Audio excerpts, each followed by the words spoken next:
Mengani. O- um, yo, Sorry, introduce Sam. myself. Only Yes, I now can we hear just you. only now we just gone live, so we're gonna start again. Okay, no problem. So if you just caught us now, so really, this is the Grow Your Brand series, episode 2.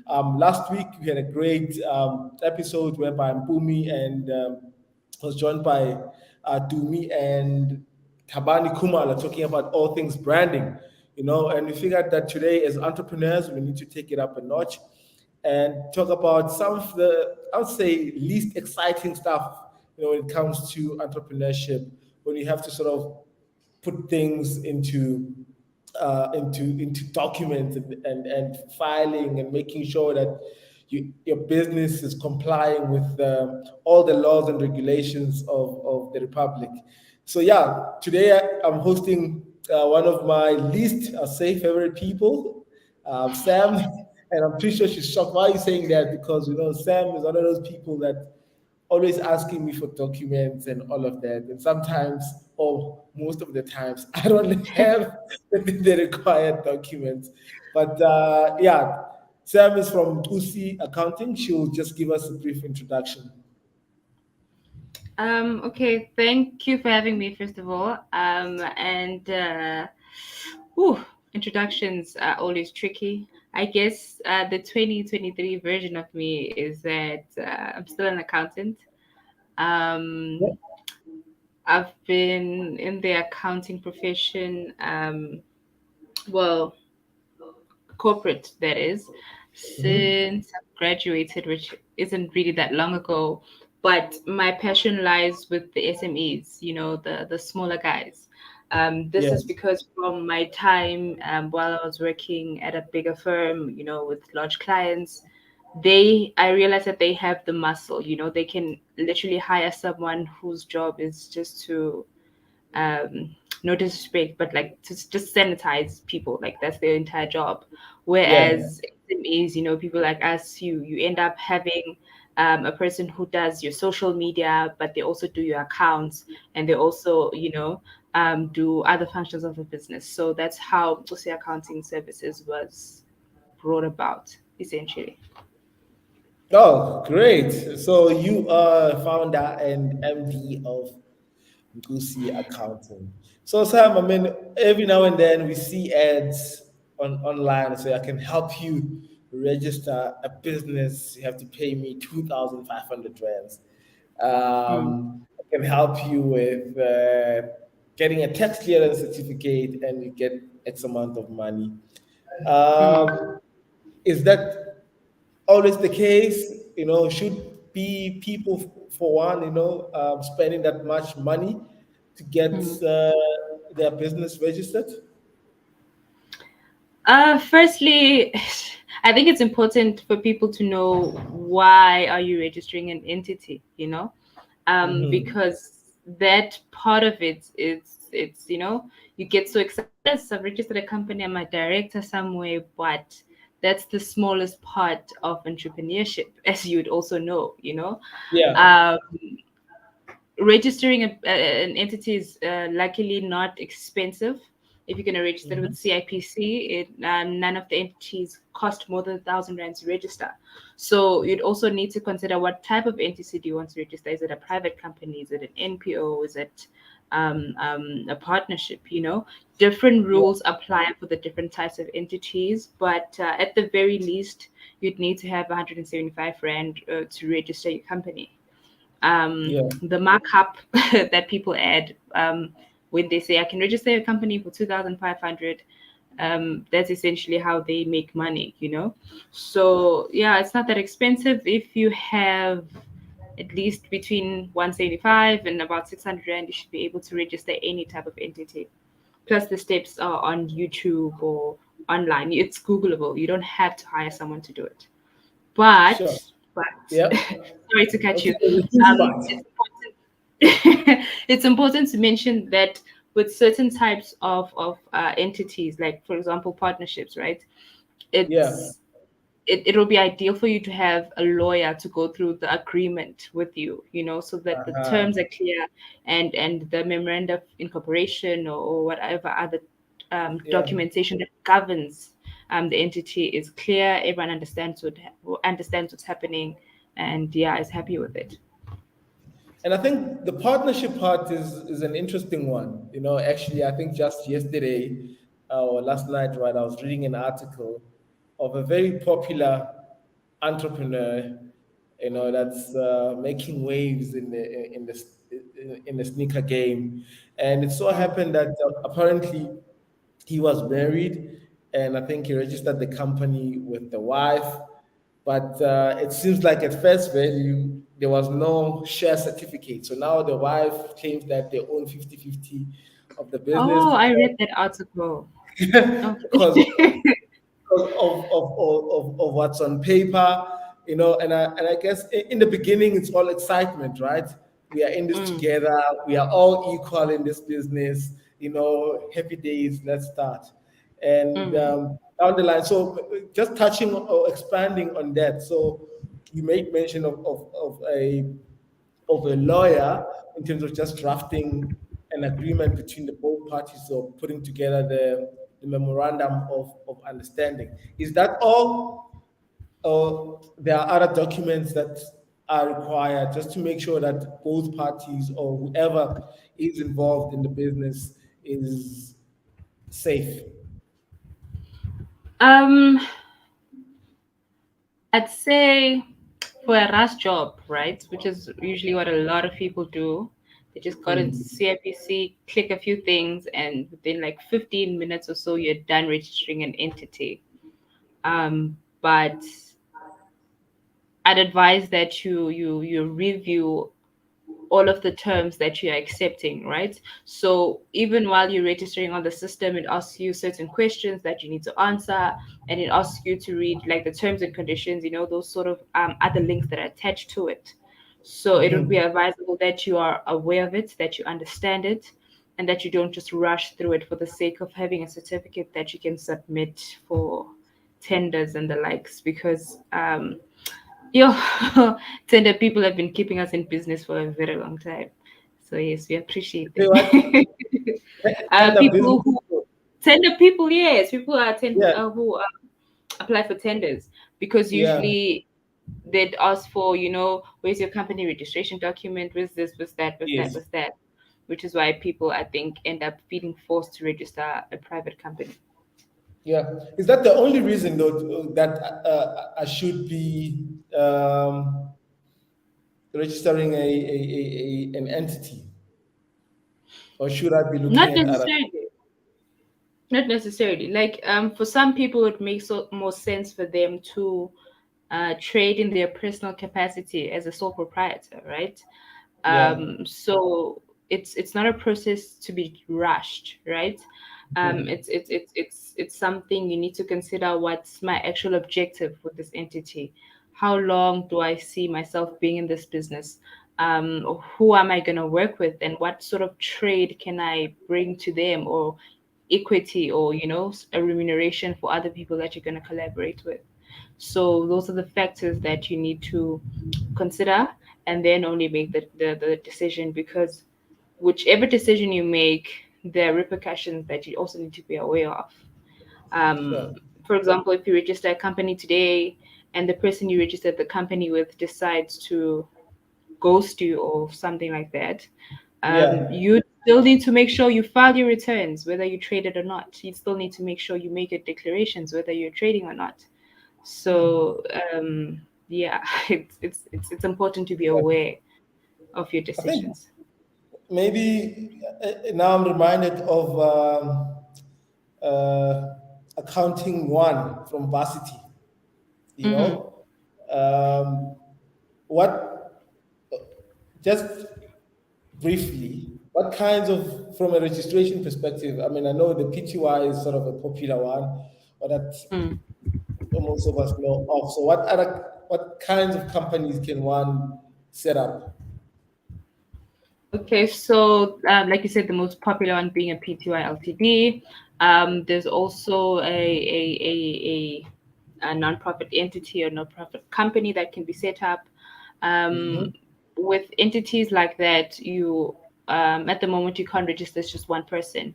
You need at least three people on board that are going to work with you, that NPO, in the same position as managers, directors, that sort of position. And then there's what's it called?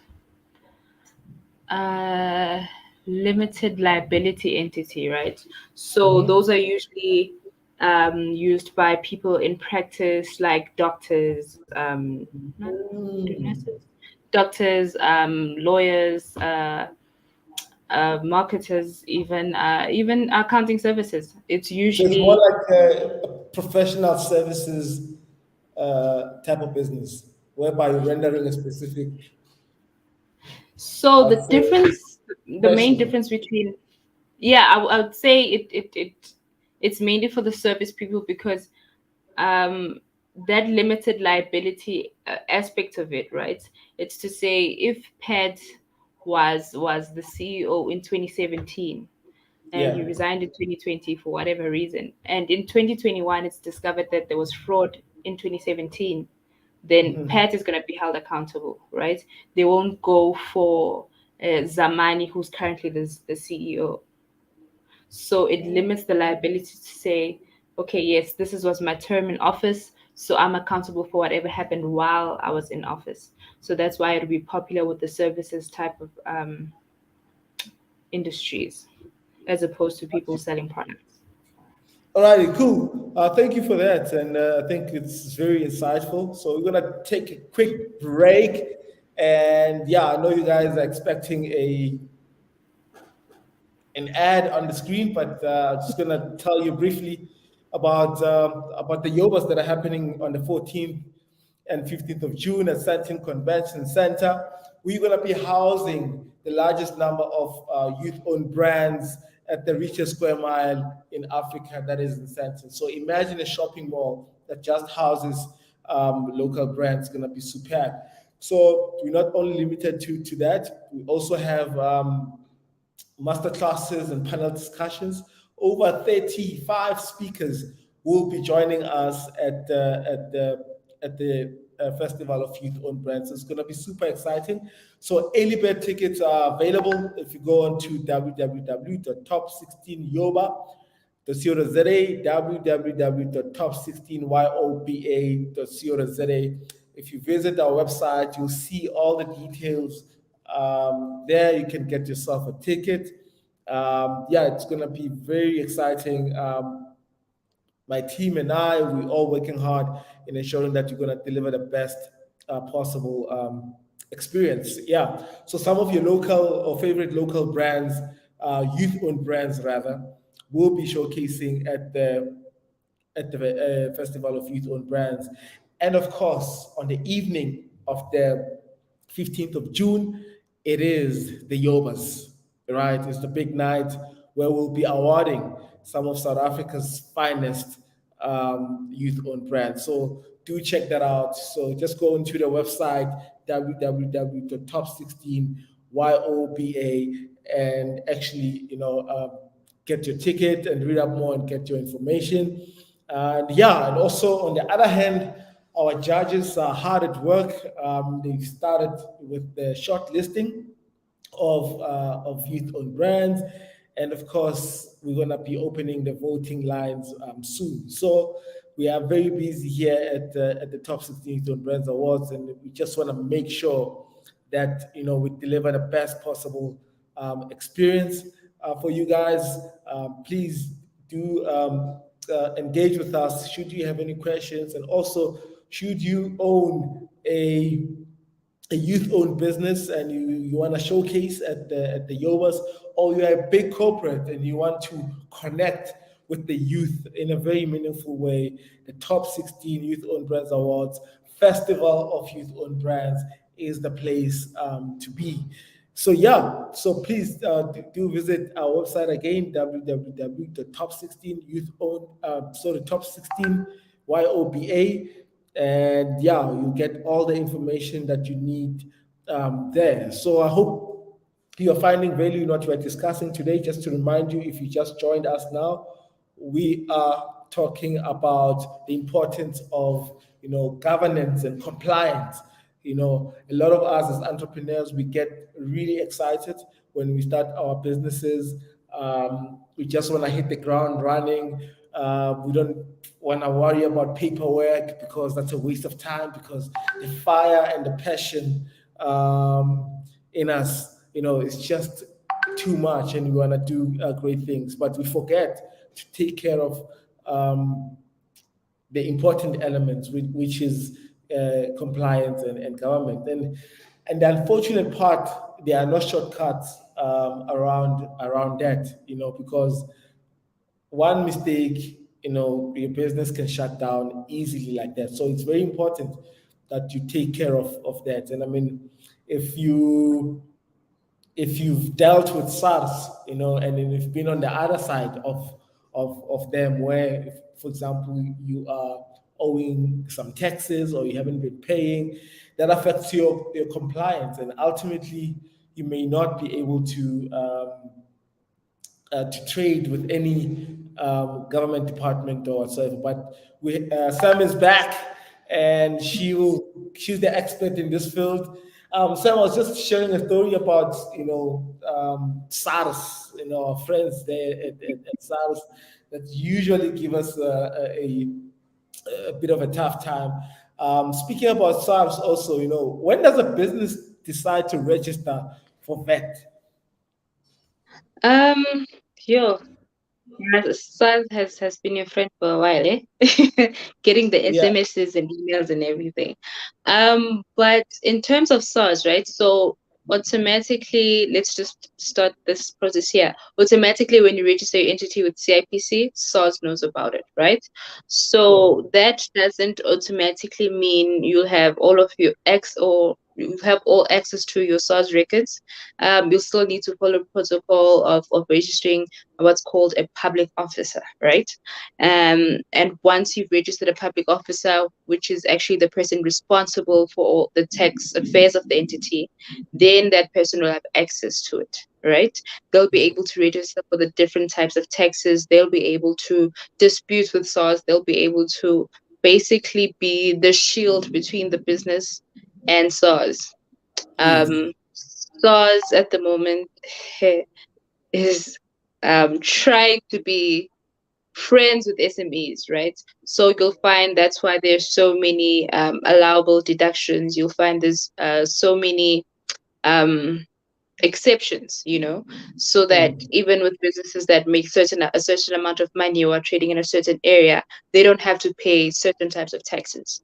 It'll differ on a case by case scenario, right? And Example. then, for Example. example, mhm, Yeah. If you could just top line. there are specific areas, right, that SARS has identified, where if you trade in that area, then you're entitled to a certain exclusion of paying tax. So let's say you trade in, I just don't know all of the areas off by heart, but let's say you're trading from Garango is not there, but I'm gonna let's pretend Garango is there, right? Yeah. It's Yeah. part of SARS's list, and you've made 27,000 profit for the year. So yes, the tax percentage is 27% on profit, but you might be below threshold first of all, and secondly, you're in the right the area or the sweet spots, which means you won't be paying tax. All you need to do is just make your declarations and make them on time. So, for example, I Yes. mean, if you say Harampua, I assume that's a township, or that's Mm, a very rural sort of area. So usually. yeah, yeah. Okay. So then if you're trading in Sandton, so I presume you must be paying all the taxes. Of course, all of it. But with all of the development that we have, and Santa now also has business hubs for SMEs. So you'll Yeah. find that you're in a co-working space in Santon, and you could still be trading and making profits below the threshold, which means you still don't pay taxes, right? Gotcha. But you still need to make the declaration. Wow. That's still a very necessary part for you to be able to trade normally and get your tax compliance certificates, etc., etc. So yeah, whether it's Cool. good or not, whatever Yeah. area you're in, declarations are important, right? And then your question was around registering for VAT, right? Um, Normally, I'd advise against it. Um, Reason being, first of all, that is very admin intensive, right? So that means chances are you won't know what is allowable to be claimed against VAT as an entrepreneur. If maybe you're selling cleaning products, right? Um, Mhm. Usually you wouldn't know that you're able to claim this you can't claim, or maybe you can claim a certain percentage of it. So that would maybe mean you'd need to speak to an accountant, right? At the very least every 2 months to say, okay, Yeah. I need to make my declaration now. Could you look at my records and could you help me file, right? That's the first thing. The second thing being, if you don't have a receipt or invoice for your expenses, then you can't claim against it, right? That means if you made 5,000 Rand in sales, but your Yeah. expenses were actually 8,000 Rand. If you don't Yeah. have those receipts, then you can't claim. So you're going to pay them the VAT on the full 5,000 Rand. Unfortunately, that's just how it rolls. The other matter being VAT as a tax type is very, it's audit attractive, right? So there's a very high chance that you're going to be under. Oh, that's really funny. Oh my goodness. Exactly, there's a very high chance that you're going to go under audit by SARS. I doubt you're going to finish 12 months without being audited. So Sure. Is it because if there's a you're not lot of really fraud? comfortable, Is sorry. it because there's a lot of fraud around VAT that's happening, or why does it It attract so much? is. There's a lot of freestyling that happens in the vet space. So you'll find Sure. people are claiming things that they can't claim, or they're claiming incorrectly, that sort of thing. So Mhm. there's a lot of freestyling. So I understand why there's so many audits there. Wow. But then at what point, I know you say normally you advise against it, but you got Pat that says, look, my clients say they prefer to trade with registered vendors, so Mm. therefore it makes sense that I also um, uh, register for VAT. But also, what other advantages are there for registering for VAT? And I don't think it's all doom and gloom like you put it now. No, no, no, no. Of course, it's not. I've found that most of the time a person is cornered into registering for vet if they're dealing with the bigger dogs in the yard, because Yeah, they're also looking out for their own pockets. If they're gonna spend a certain percentage on your business, then they want to be able to claim on it as well. Which is why they'd want to work with only vet registered persons, right? yeah, Even with that being said, there's a minimum requirement that you need to meet in order for you to be able to register for VAT. It only becomes compulsory once you've made 1 million Rand in revenue for the year. yeah. But anything below that would be voluntary registration. At the very minimum, I'd say you'd need to be making at least 3,500 um, for consistently every month in order for you to be able to register for VAT. But there are advantages, of course, of registering for VAT, which is the bigger corporates are more comfortable working with you. Mhm. um, it opens up doors to a certain extent. Yeah. But yeah, you need to know your rights, if I can say that, when it Mhm. comes to that. But also, I mean, if let's put it this way, Sam, as well. Say now I'm not VAT registered, and I'm buying a Mm, piece of equipment for my business that costs about 200,000 rands, excluding VAT, mm, right? And you add the mhm, 15% of that, that's what, 20, almost 30,000 rands. You know, mhm. if you are VAT registered, you can claim that 30,000 rands. Am I correct? It depends on what it is and who you're buying it from, right? So if you buy land from Sam at 200,000 Rand, I'm not Mm. VAT registered. So sorry for you, you know. Yeah. So there's that And then complexity. there's that, and then there are also certain exceptions to say, okay, on certain second-hand goods, you're able to Yeah. claim VAT even though I'm not a VAT vendor, which is why I say there's tricking elements to it. So if you are comfortable with capturing what you can for VAT submissions, do it. But just check in with your accountant friend or accounting student, somebody. They Yeah. might know a thing or two that can help your submissions. Or otherwise, you can go to Sam and she'll sort you out. So yeah, let's talk about governance. Mm, And that's a word that sort of gets thrown around everywhere. Even in the G in the ESG is governance. You know, mm. let's simplify it for SMME owners. What is governance in general from an SMME perspective or a small business owner perspective? Um, I'd say in layman's terms, governance is essentially uh, the rule book, Mm, that you operate by. Something as simple as we start work or working hours are from 8 to 5. It is a sort of governance. You need some accountability around it, right? So if I know that working at Pattern Brands, I need to wear blue every day. I start at 5. I start working at 8. I knock off at 5. This is when lunch is. There's these are essentially the rule books or yeah. the rules around working in this certain area and in this certain sphere. Even politics itself, it's basically governance. That's Mm, what politics exists holistically. Effectively, what they're trying to do is govern the country. So that's what governance is.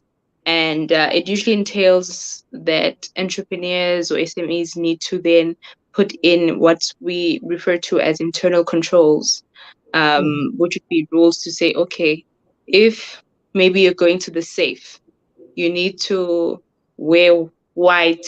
You need to sign in, you need to sign out when you go, you can't take more than 500 Rand from the safe at a time. All of those internal controls are part of good governance for your entity to make sure that, this structure that people can be held accountable to and something you can report on. Yeah, there's even specialists in the field of governance. So essentially, that's what it is. yeah. But also, Sam, I'm starting a business. I'm an entrepreneur. I've got big dreams. I've got crazy ideas. I want to change the world. I want to push the envelope. I want to challenge the norm, the status quo. I don't have Mm, time. I have no respect for the norm, you know? mm. So when does this governance kick in? Because by nature, I'm a rebel. I'm a rule Yeah, breaker. not in South Yeah. Africa. You can't shake things out here. Yeah. But essentially, I think that's where the difference comes in when they say you're working on the business and you're working in the business, right? Yeah. For example, if I were to make if I were to make an example with Lerato Agency, for example, right? They're not in the business of filing annual returns, but Yes. it needs to be done. It's something you do when you're working on the business. And then when you're working in the business, you know what you need to do. You're out there activations, the likes. But in terms of doing the actual work, you know that maybe you need to register with such and such an entity. By this time, you need to do this, you need to do that. All of that is Yeah. should be part of your checklist, especially as the entrepreneur, the engine behind the entity. Yeah. If you slip up, that could mean the entire business shuts down. So whether we like it or not, whether we are, rule Mm. breakers and change makers, we still need to make time for the not so nice admin behind the business.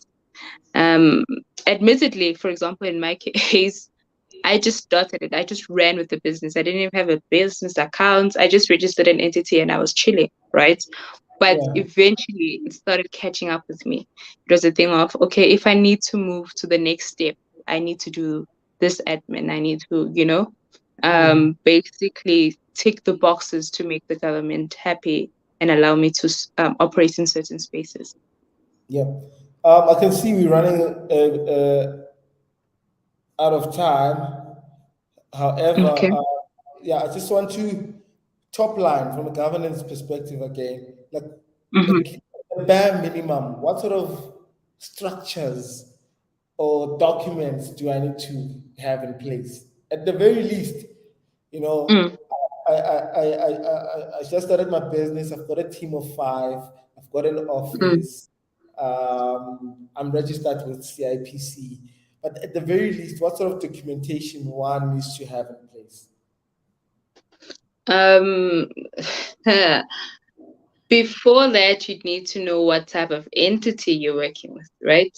So if you're a sole proprietor, you're more or less leaning on whatever you've recorded or what you've written as part of your business procedures.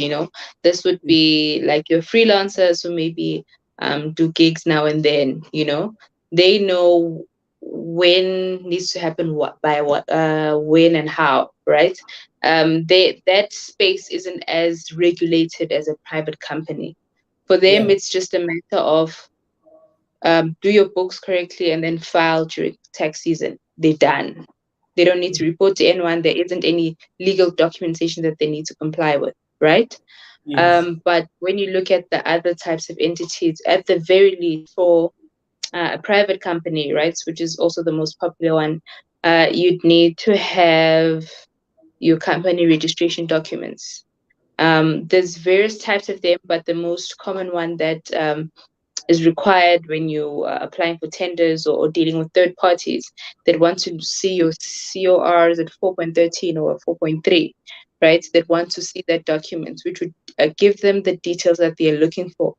They Mm. want to see what's referred to as a tax compliance certificate, right? So in the past, that certificate was just, a once-off certificate that you print and, you're good to go. If you're in good standing, when you printed it, you'll be in good standing for the full 12 months. Yeah. But about 2 years ago or 3 years ago, it started being the online code that is now generated. So if you generated it while you're in good standard at 5 p.m. today, tomorrow morning you're not, then it's going to show that, right? So Mm. you'd need to have that documentation in place. You'd need to have at least appointed and registered a public officer for the entity. And then that's when you're able to, make your declarations that are necessary for both SARS and CAPC. And then, of course, if you are trading, a business bank account would be advisable. At the very least, then you can run with your operations and comply with whichever regulatory body you report to. Got you. You touched on Mm. another critical topic, compliance, right? Mm. If you registered on the ESD, yeah, the CSD rather, you would Yes. see sometimes one's compliance status fluctuates or changes every now and then based on certain submissions not being made. Yes. So, also at the bare minimum, what laws or what body must I comply with as a small business owner? And I also employ people. I've got a team that's working for Mm. me. So, what Mm. are those that I need to have in place? Okay. Since you also have a team, there's something called payroll taxes, right? So Mm. basically, those are the taxes that you pay on people's salaries, which will also include the UIF contributions as well. Yeah. Depending on how large your salary scale is for the year, right? So if you're paying is it more than 50,000 or 500,000 Rand, you'd also need to register for skills development levy, right? So at the very least, as a SME that Mm. has staff as well, you'd need to have a profile on CIPC that's active. You'd need to submit your annual returns on the anniversary of your company, right? So the anniversary of the company is not necessarily the same as your financial year end. It's usually on the date on when you registered your company. So if you register your company today in May, that's when your company anniversary is. And then your year end could be February. So those submissions are not necessarily at the same time, but the data in terms of which year it relates to, you need to be aware of that when you make your submissions, right? So the first Mm. box would be CIPC in order for you to file what's called annual returns. Of course, on Mhm. CIPC, you can also do or apply for triple BE certificates, etc., but that's an add-on. It's not compulsory.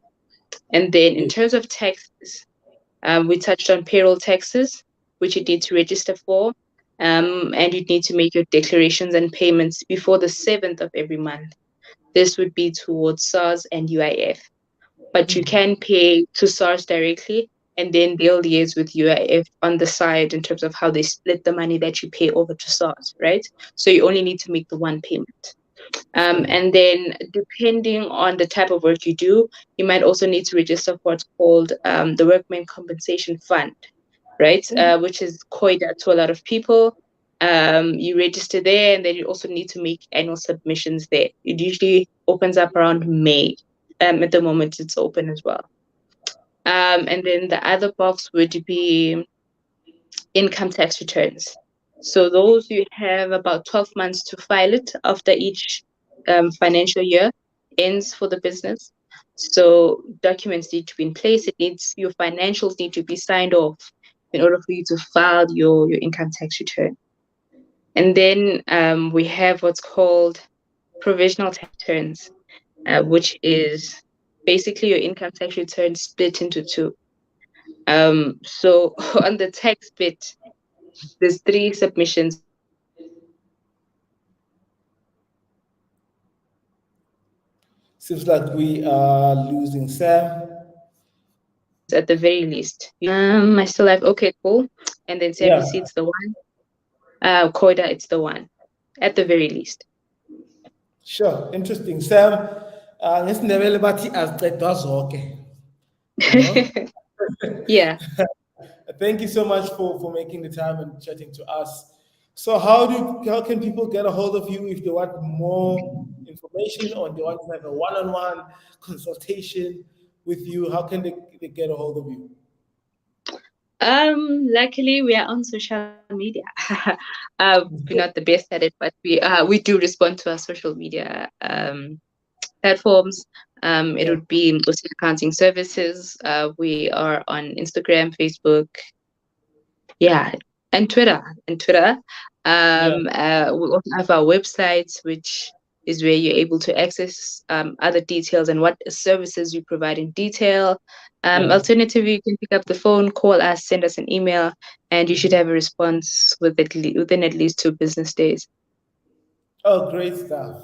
Wow. So you're very efficient. You also have, proper uh, processes in place. Sam, I can't thank It's you the enough. governance. I can't thank you enough for making the time for us today, and I hope the entrepreneurs learned a lot. And I can see a comment from, uh, I think it is Mpoma Sego. Yeah, and the Mpoma Sego that I know. Thank you so much for tuning into the show. If you only got it at the tail end, you can still watch it again because we will save this live on the respective platforms. We are back again next week. We're talking big things. We're hosting big people next week. I'm not saying Sam is not big, but people from corporate are coming up and really dropping and sharing some gems. Yeah, today's episode was really insightful for me. And once again, thank you, Sam, for joining us. And all the best with Mkusi Accounting. May it grow leaps and bounds. May it help as many businesses and SMEs comply. Thank you. We hope for the same, eh? We hope for the same. If anything, that's how we made it past COVID. So we appreciate the support and love been getting from SMEs. Awesome stuff. Cool. Thank you, everybody. Don't forget to get your tickets. They are available on our website, www.top16yoba. Top16yoba, any bed tickets available, and they're selling fast. So make sure you grab it as early as possible to avoid disappointments. Cheers.